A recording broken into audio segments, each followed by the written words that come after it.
alguma coisa assim sobre você, e simplesmente me deixei levar pela emoção de poder me falar do dia em que você nasceu, vinda do amor de sua mãe e eu, um lindo presente que o Senhor nos deu, a realidade de um sonho meu.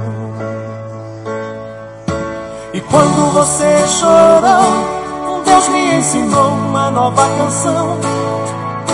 Seus olhos de um anjo pequeno iam se fazendo minha religião. Coisas que de mim não saem, a primeira vez que me chamou de pai. Vou lhe confessar agora, minha filha, com você eu aprendi que um homem tem que ter família.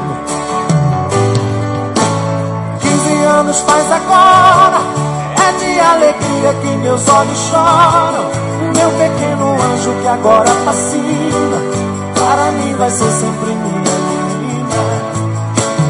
Filha, onde você vai, pode não sobrar um lugar pro seu pai, mas tenha certeza que eu vou sempre estar perto de você, onde quer que vá. Não é que eu vá te vigiar, não é que eu queira ser seu dono. Isso é só um cuidado de pai.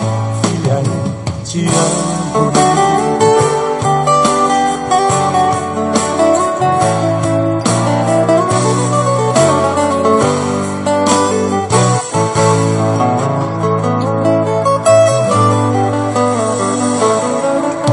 E quando você chorou, Deus me ensinou uma nova canção.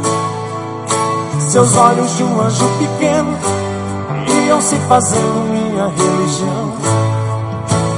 Coisas que de mim não saem,